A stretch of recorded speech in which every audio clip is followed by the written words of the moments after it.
Olá, tudo bem?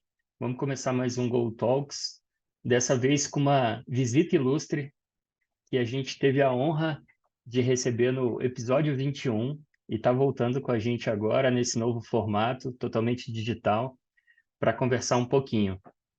Queria agradecer muito, sempre topando os nossos convites, a presença ilustre do nosso querido, e eu gosto de dizer que ele é um amigo, é de dentro de casa mesmo, Felipe Faria. Obrigado, Felipe, por estar conosco. Ô, Robert, é sempre um prazer aí estar com o pessoal aí da Orion.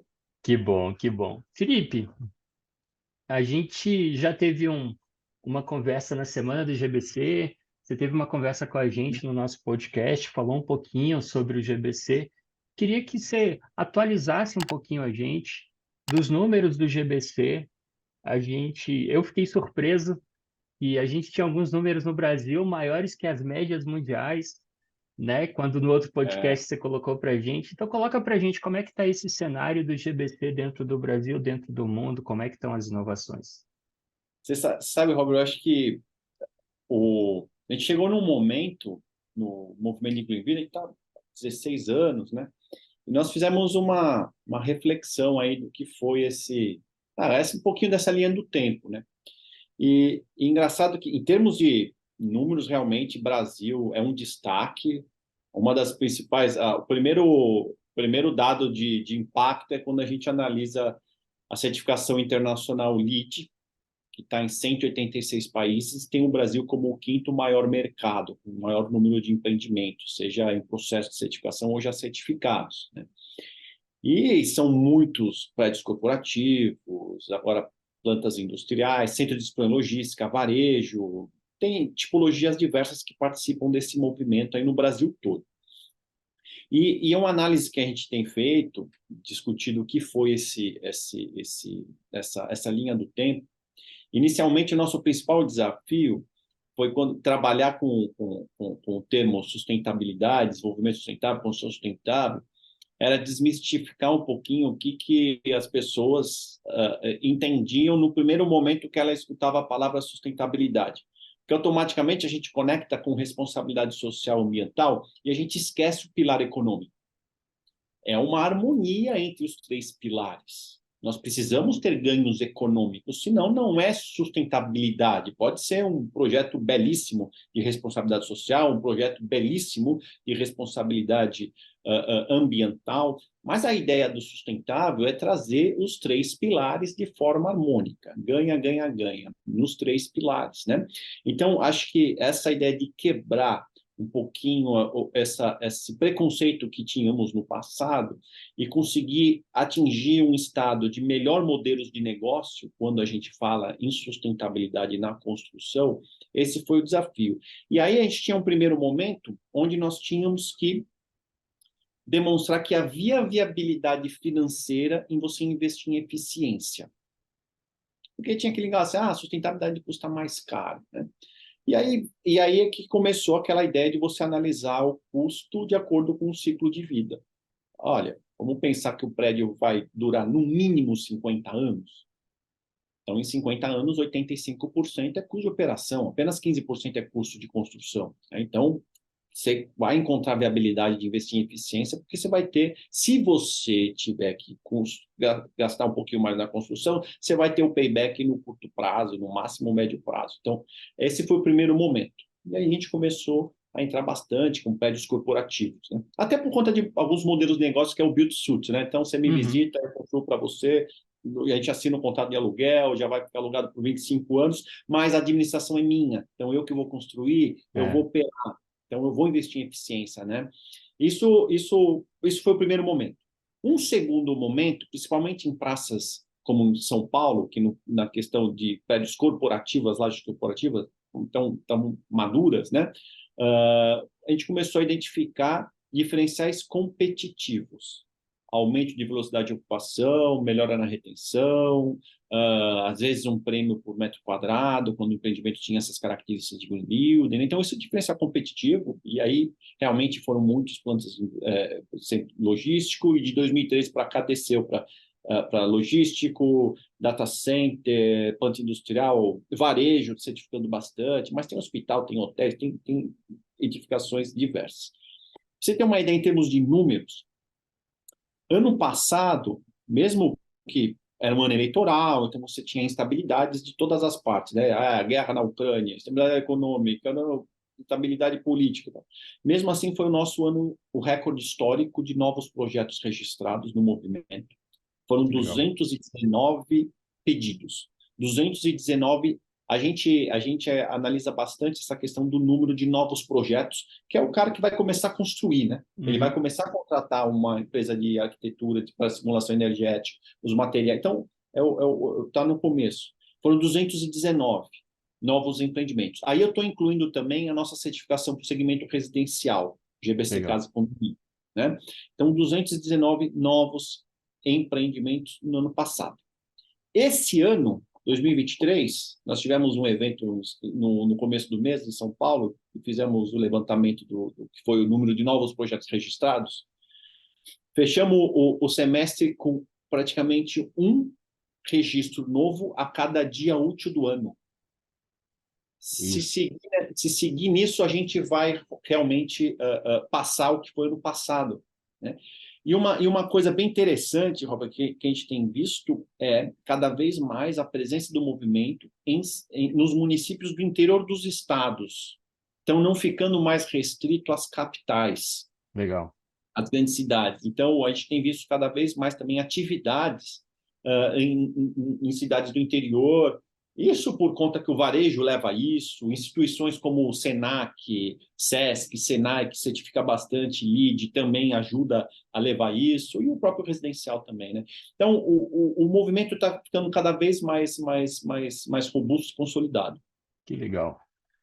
E, Felipe, nesse sentido, essa consolidação, você entende que é muito das novas construções, ou isso tem afetado também, por exemplo, uma certificação para EBOM também? Os projetos, a maioria continua sendo novas edificações, mas o operação e manutenção, que na verdade é uma das prioridades do movimento como um todo, cresceu, porque eu acho que nós nos corrigimos internamente. Acho que havia talvez um mau entendimento do Green Building, dos GBCs, né? E como que a gente sempre tenta provocar o mercado com as ferramentas de certificação, né? Uhum. Então, a ferramenta de certificação LEED para prédios existentes, do jeito que ela foi inicialmente desenvolvida, estava sendo oferecida para o mercado, talvez não estava alinhada com o que é o dia a dia mesmo de quem opera um prédio. Então, era meio que utópico a gente achar que no mesmo ano esse condomínio teria fôlego para fazer o retrofit de iluminação, ar-condicionado, mexer em quesito de água, mexer nisso, daqui, né? Quando o movimento de Green Building entendeu a importância do desempenho e criou a plataforma de desempenho, que é a plataforma ARC, e a certificação LEED para prédios existentes passou a ser pautada no desempenho. Mostre-me aqui o seu desempenho, está alinhado de acordo com algumas métricas, você está desempenhando de acordo com o prédio que merece. Então, o que a plataforma faz? Ela passou o protagonismo para quem está operando o prédio, de fato, Legal. né? Acho que esse foi a virada de chave, né? Passou a dar benchmarks, opções de benchmark para a gente analisar o quanto a gente está bom comparado com semelhantes, né? E aí a gente começa a dar um pulo em relação a projetos buscando a certificação LEED de operação e manutenção.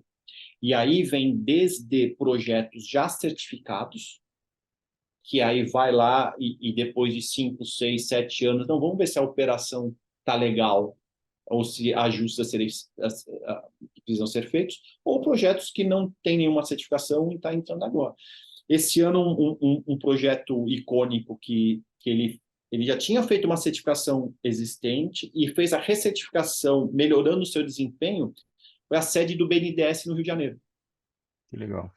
Né? Então, um prédio, né, público, conhecido, tal, né? Isso é bacana. Então, sim, de fato, a gente fala que certificação de desempenho é onde a gente consegue comprovar o nosso discurso, né? Então, para a gente é extremamente importante, né?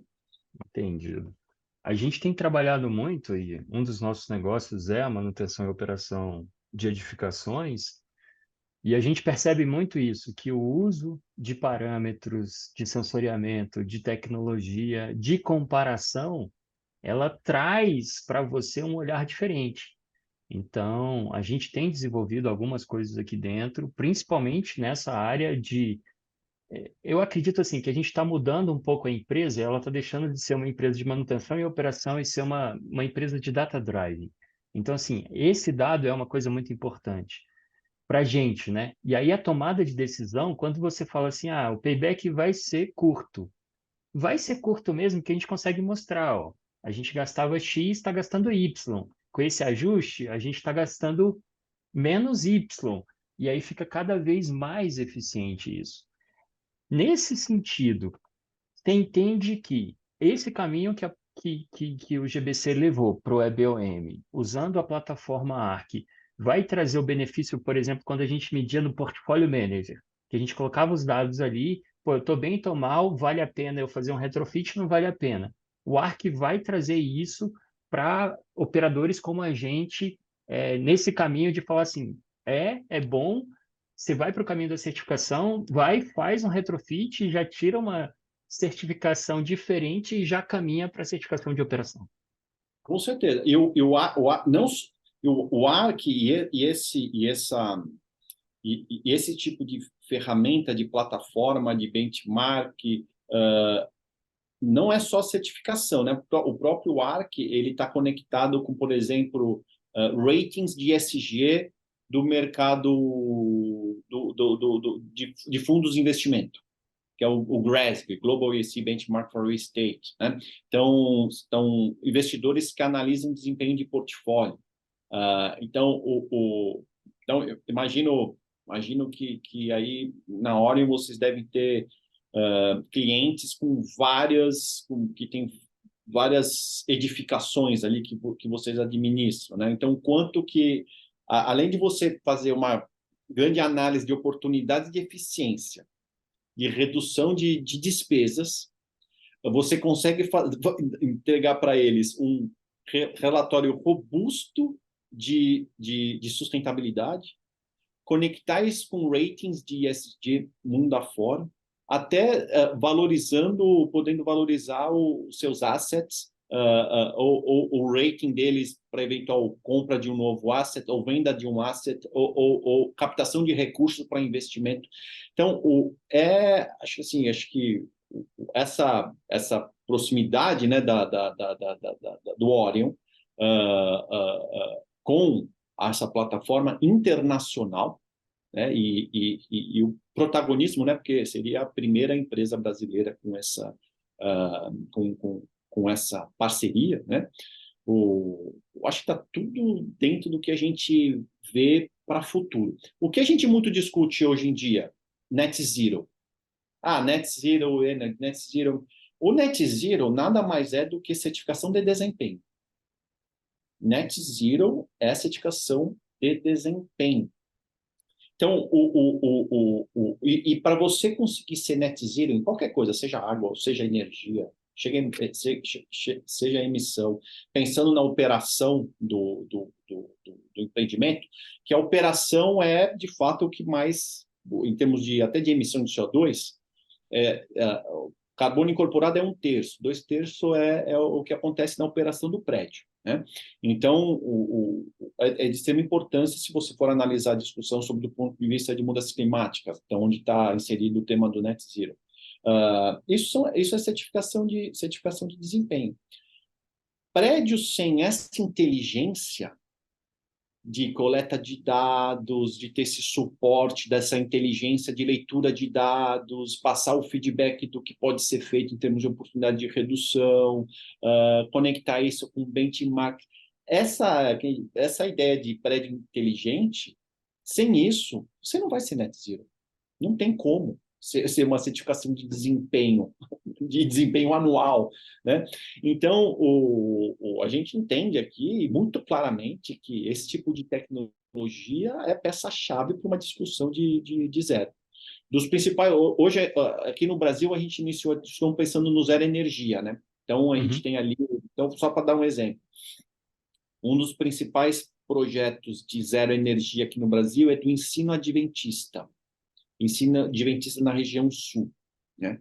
Hoje a gente está com 24, já registrado 24 escolas que já estão operando zero, estão gerando 100% da energia ali, umas 10 já certificadas, outras esperando completar os 12 meses para mandar a documentação, né?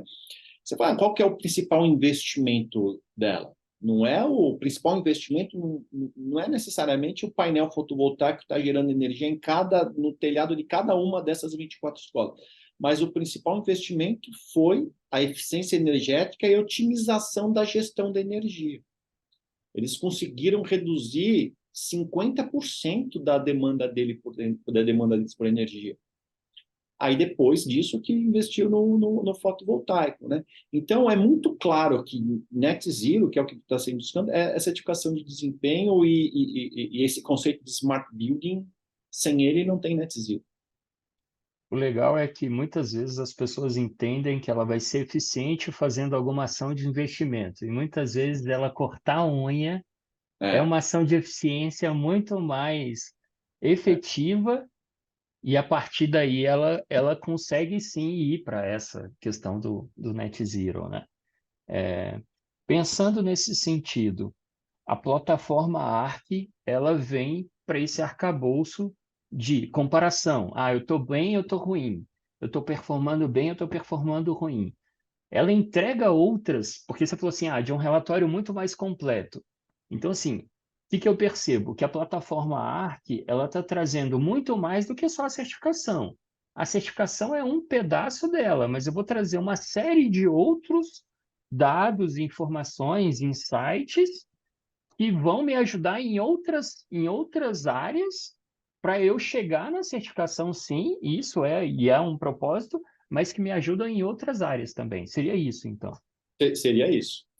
Pode ajudar como gestão de portfólio, ou como benchmark, independente de certificação. E tanto é que a plataforma ela é gratuita, né? Você pode registrar um projeto gratuitamente e tem algumas limitações no que você consegue olhar, né?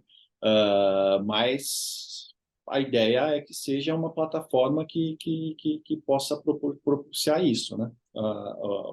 Quem opera o prédio entender-se do ponto de vista de água, energia, satisfação do ocupante, resíduos gerados desviado de aterro e emissão de CO2 com transporte da ocupação, como é que você estaria com o seu benchmark com um prédio similar? Interessante que o ARC, como o LEED está no mundo todo, não foi tão complicado de conseguir começar a coletar dados de diversas tipologias de edificação e dentro de uma tipologia a gente conseguir identificar semelhantes, vamos dizer assim, né? O prédio corporativo de 20 pavimentos, lajes tanto, uma ocupação tal, né? Então, a plataforma consegue aí comparar semelhantes. Legal. E o Arc, ele consegue abarcar também todas as outras certificações de, por exemplo, casa, por exemplo. É interessante eu ir para o Arc com o GBC Casa, não? A gente tá conversando com eles para colocar. A gente não tem ainda muitos hoje, no Brasil são quase 140 empreendimentos, né, que a gente tem hoje no residencial, né? Mas a ideia é a gente colocar também na plataforma, que a gente não faz do prédio existente no residencial, né? No Só para GBC novas construções. É.